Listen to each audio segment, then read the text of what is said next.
Happy Easter to all of you who have joined us for this Sunday Catholic Mass on WTOL 11. I'm Monsignor Charles Singler, and I serve as the Director for the Office of Divine Worship for the Catholic Diocese of Toledo. You may have heard from news media reporting these past weeks and months about an exciting development that is on the horizon for Roman Catholics in the English-speaking world. A new Roman Missal translation in English has been composed and approved by His Holiness Pope Benedict XVI.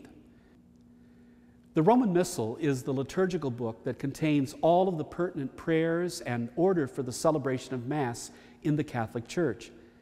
As a result of the liturgical reforms brought about by the Second Vatican Council, which was held from 1962 to 1965, the respective countries of the world have been granted the opportunity to translate originally published ritual texts from Latin, the official language of the Roman Catholic Church, into the vernacular language of the region or country.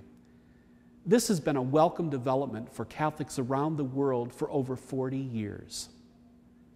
Historically, Roman Missal texts are periodically reviewed and retranslated to reflect a fuller expression of what the Church intends to pray in the Mass.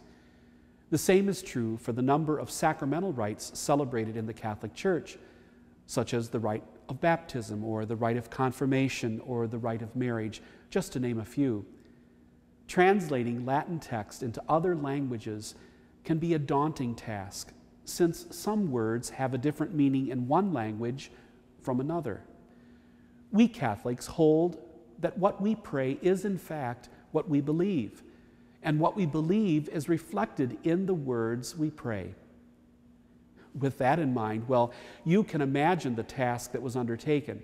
It took well over 10 years to translate the third edition of the Roman Missal from Latin into English, and a number of linguists, theologians, bishops, poets, women and men from the representative English-speaking countries of the world participated in this massive project.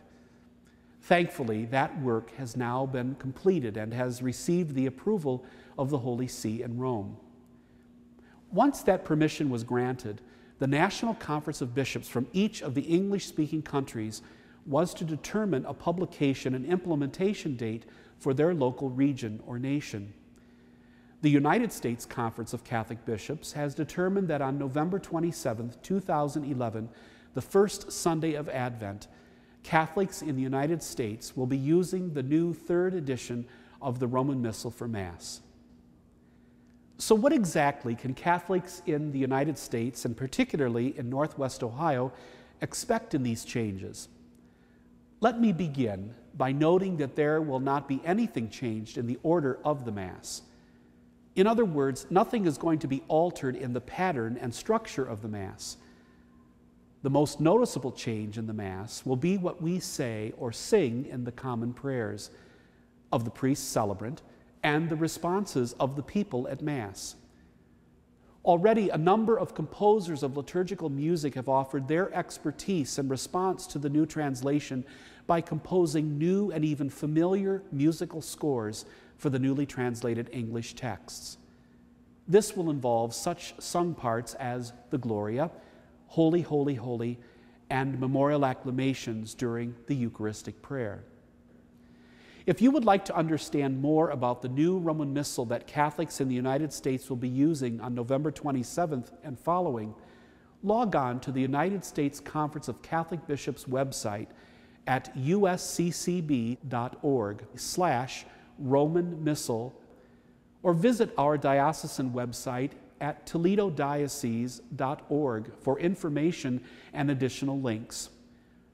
Or contact your local parish for printed resources they may be using as part of their preparation to welcome the new Missal translation. Change is not easy, but the advent of this new English translation is an attempt to provide us with a fuller and more accurate expression of what we believe as Roman Catholics, using a translation that is rooted in the sacred scriptures and teaching tradition of the Church over the ages.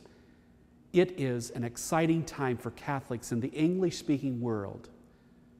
I'll close today by sharing with you a sentiment expressed by the recently beatified English saint, John Henry Cardinal Newman, who observed, To live is to change, and to be perfect is to have changed often.